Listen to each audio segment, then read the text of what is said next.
Hola a todos, el día de hoy nos acompaña Ingrid Chávez, coordinadora, y Laura Ramírez, pedagoga, quienes hacen parte de la educación contratada del Vicariato Apostólico de Iniria en la institución educativa Manuel Quintín Lame. Laura e Ingrid, bienvenidas a Viciniria TV, canal oficial del Vicariato Apostólico de Iniria. Gracias por la invitación, mi nombre es Ingrid Joana Chávez Poveda, soy licenciada en Psicología y Pedagogía de la Universidad Pedagógica Nacional de Colombia. Hola, mi nombre es Laura Ramírez, soy licenciada en Psicología y Pedagogía también de la Universidad Pedagógica Nacional. Bueno, antes de dar inicio con la experiencia significativa, me gustaría conocer un poco sobre la trayectoria que ha tenido cada una en el territorio de Barranco Minas. Comenzó hace 3 años, llegué principalmente a trabajar con la zona 5 del río Guaviare como psicopedagoga. Me desempeñé en este cargo 2 años, fue una experiencia muy agradable, fue enfrentarse realmente al trabajo con comunidades indígenas de todo el territorio, especialmente de la etnia Piapoco y Sicuani. Llegó al municipio de Barranco Minas hace aproximadamente año y medio.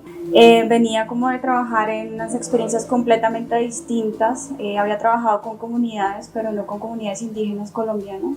Recordamos que Ingrid y Laura participaron en el foro educativo departamental realizado el viernes 7 de octubre, donde obtuvieron el primer lugar con la experiencia significativa Fortalecimiento en el proceso lector. ¿En qué consiste esta experiencia, Ingrid? Es un plan de lectura que surge ante las necesidades que evidenciamos nosotras desde el área de psicopedagogía. El Plan Lector es una propuesta que surge inicialmente para el trabajo de todas las instituciones de la zona 5 del río Guaviare. Es una propuesta educativa que todo el Plan Lector se conformó y está conformado con todo el material pedagógico. Son carpetas que cada una de ellas tiene el material para que el docente lo pueda de una u otra manera implementar. Por el tema de las distancias de las instituciones, en las otras instituciones se hizo entrega formal a los docentes, quienes pues recibieron la información del plan lector, cómo estaba conformado, cuál es la intencionalidad pedagógica de ese trabajo, y ellos eran los que lo implementaban. Tuvimos la experiencia de una docente que lo implementó en la comunidad de Chátaro. El objetivo central es fortalecer esos procesos de aprendizaje de la lectura y la escritura. La propuesta se diseña con un enfoque de rescate de la lengua materna, y por esto los textos que se utilizaron en esta propuesta son textos en Piapoco y Sicuani, y a partir de esta lengua materna se busca fortalecer estos procesos. Lo que queríamos nosotros, fortalecer el proceso de lectura y a su vez que ellos fortalecieran su proceso de comprensión, que fortalecieran su creatividad, que fortalecieran también su lectura en voz alta, que conocieran nuevas palabras tanto en español como en lengua Piapoco. En el proceso de esta experiencia significativa, ¿qué dificultades o qué barreras pudieron encontrar en el camino? No hablamos la lengua, de pronto Ingrid sí conoce un poco más de palabras, sí, porque ya estaba más dentro del territorio, pero igual siempre contamos con el apoyo de los profes. Ellos estuvieron dispuestos a traducirnos, a ayudarnos con palabras. Había unas sesiones que se llamaban como hoja de vocabulario, entonces nosotros tomábamos 2 palabras desconocidas y ellos tenían que ayudarnos a traducir al Piapoco y al Sicuani, ¿sí? Entonces el profe ya nos había dado como una traducción, pero los niños también nos daban otras, ¿sí? Y entonces, por ejemplo, ahí, digamos que ya a modo personal, yo pude entender que el Piapoco varía mucho. Puede ser una palabra en español, pero que ellos, digamos que es más a nivel contextual y pragmático que la utilizan. De acuerdo a la situación que están viviendo, se utiliza o varía esa misma palabra. Y el Sicuani, pues, era distinto. El Sicuani era una sola palabra que se podía mencionar y estaba relacionada con la palabra en español. Nosotras específicamente, pues, trabajamos con las dificultades de aprendizaje que presentan los niños.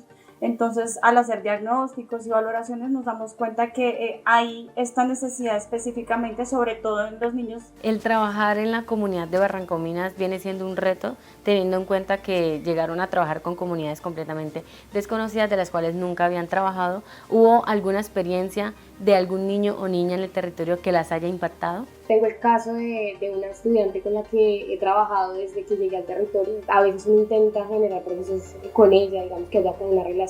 Y yo generaba, digamos, quizás creación de frases sencillas. Y lo que quería era que quizás ella me dibujara que entendía esas frases, pero siempre las hacía en español porque pues era, digamos, de una u otra manera lo que yo conocía, era de una u otra manera lo que se buscaba evaluar. A partir de la creación de la cartilla se hizo esa traducción al Piapoco, en el momento de yo realizar lectura a partir de mis conocimientos. Digamos que a veces uno también pronuncia palabras que uno dice, bueno, ¿será que sí se dice así o cómo se dice esta palabra? Pero pues me arriesgué a decir, bueno, ya está la traducción, vamos a este espacio que tengo con la estudiante a leerla como tal, y que lograra ella generar un dibujo. Para mí fue como, hombre, a veces también como que generamos procesos evaluativos totalmente errados y a veces decimos no hay procesos de comprensión. Me di cuenta que no es que no hubiese procesos de comprensión, sino que estaba evaluando a la estudiante desde de manera general. Ajá. Y no la estaba hablando atrás también de su lengua materna. Por ejemplo, en las primeras sesiones nosotras llegamos, bueno, ¿quiénes son peapocos? ¿Quiénes son sicuani? Nadie levantaba la mano, absolutamente nadie levantaba la mano, y ya en la medida, por ejemplo, que ellos fueron escuchando los audios, vieron el video de Madu, que fue como la primera experiencia que tuvimos, como que ellos ya igual se animaron a participar. Nosotras entendimos que más allá de generar un proceso de aprendizaje, al haberle nada más dado un lugar a la lengua, ya con eso tuvimos todo. También cuando generábamos el proceso de plan lector, terminábamos determinadas sesiones con los chicos y cuando nosotros la desarrollábamos como en Puacalimitas una vez por semana. Entonces cuando íbamos a la institución y pasábamos por la institución, por las ventanas, los niños nos veían y tenían como una representación de nosotros a través del plan lector. Entonces nombraban palabras en piapoco, por ejemplo Madu, que significa mariposa en piapoco, o cantaban las canciones que habíamos proyectado. Entonces, a ver, entonces lo cantaban y era muy bonito ver que ellos nos veían ya con otra visión, claro. Y como que también recordaban quizás cosas, y lo más bonito es que recuerden, o sea, que guarden memoria de esos momentos y que realmente a veces el aprendizaje también es guardar memoria de ciertas cosas. Desde la posición de ustedes como profesionales y ya haber trabajado y conocer un poco más sobre el sistema educativo de las comunidades indígenas, ¿qué cree que les hace falta a la educación en el departamento? Hay que apostarle bastante al reconocimiento cultural, apostarle también a la creación de propuestas y estrategias pedagógicas que fortalezcan los procesos de los niños y niñas indígenas del territorio. Los territorios pues llegamos muchos profes de afuera que desconocemos por completo el territorio, el contexto, entonces eso a veces afecta mucho, y más sobre todo cuando hay docentes que de pronto nos interesan por conocer un poco más, sino yo vengo a dar mi clase, yo soy profe de tal cosa y no me interesa nada más, ¿sí?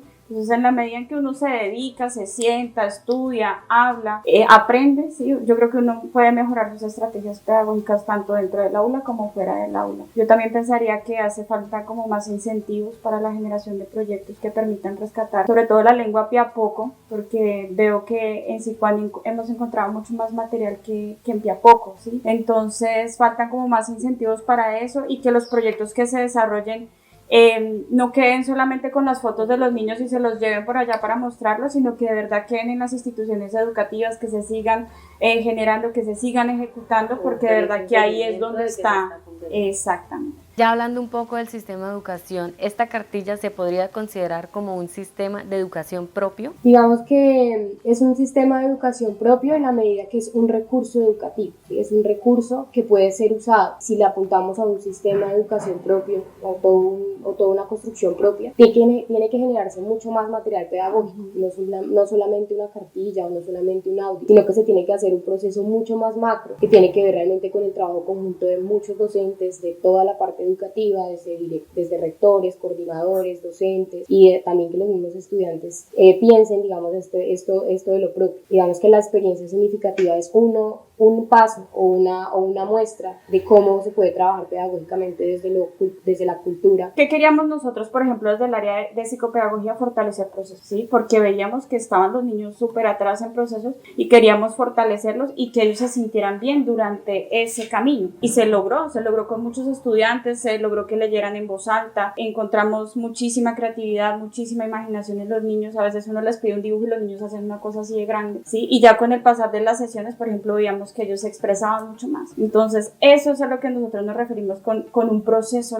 ¿sí? Porque nosotras realmente no buscamos en ningún momento el trabajo de ellos o el interés o el desempeño de ellos, ¿sí? Se buscaba eso, sacar y reflexionar sobre su cultura. También en muchísimas ocasiones nos sentamos y ellos decían, no, profe, esta palabra es esto y se utiliza para esto, o si tú haces esta otra cosa significa eso. Sería como que estuviera dentro de un sistema de educación propio. ¿Y cuáles vendrían siendo las proyecciones o las expectativas que tienen con la experiencia significativa una vez estén participando del Foro Nacional? Es mostrar un poco el territorio y es también mostrar el trabajo que se hizo en conjunto con los docentes de la institución educativa. Yo creo que nosotras, al ser personas que venimos de afuera, vamos de una u otra manera a mostrar en ese foro educativo el trabajo que se está haciendo en el municipio de Barrancominas. Mostrar que hay docentes que realmente conocen la lengua, tienen un fortalecimiento de la lengua y que sin ellos es bastante complicado trabajar, que nos han apoyado con el proceso de traducción del material, con el proceso con los chicos que nos apoyaron con el proceso de grabar esos audios. Entonces es mostrar de una u otra manera que el trabajo que nosotros implementamos el año pasado y parte de este año no se hubiese podido dar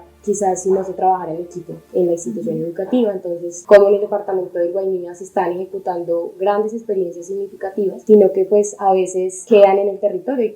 Ya el haber realizado un proceso de adaptación con la llegada y un proceso de transformación en el territorio, ¿consideran que el haber trabajado con estas comunidades indígenas ha transformado algo en ustedes tanto personal como profesionalmente? He crecido un montón, digamos, he cambiado. Yo no soy ya me di cuenta que no soy la misma y que ahora me cuesta volver y quedarme afuera, sino que ahora busco como más espacios donde estar afuera y donde poder también aportar. Yo creo que descubrí quién era y decidí cambiar muchas cosas también. Entonces para mí ha sido un territorio mágico, la verdad, porque me ha cambiado la vida. Bueno, digamos que a nivel profesional, Barrancominas ha sido pues una experiencia laboral para mí bastante grande. He aprendido muchísimas cosas, me he transformado mucho en cuanto a pensamientos de procesos. Siento que Barrancominas ha sido un lugar pues que me ha acogido bastante bien.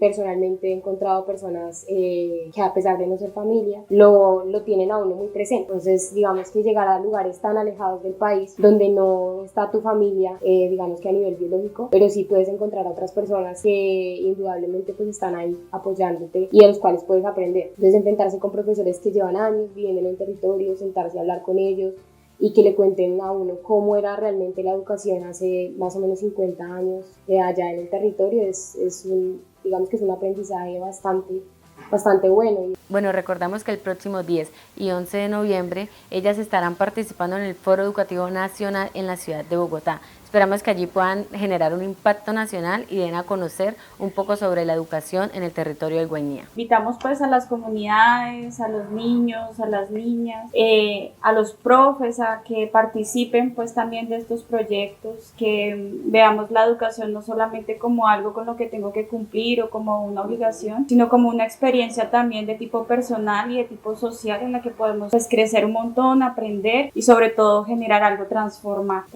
nosotros desde acá es lo que queremos. Ingrid y Laura, agradecemos mucho el espacio y la participación. Esperamos que con esto se pueda resaltar la gran labor que vienen realizando allí en el territorio de Barrancominas para que de una u otra manera haya un proceso de apropiación de estas comunidades indígenas. Agradezco realmente al Vicariato Apostólico de Inírida, a Monseñor, al Padre William por permitirnos generar el proceso pues también de traslado a través de un convenio con la gobernación para lograr que nosotras llegáramos al foro educativo aquí en Inírida específicamente. Pues agradecerles por la confianza, agradecer por tener la posibilidad de que pudiésemos presentar esta propuesta ante las personas que estaban en este lugar.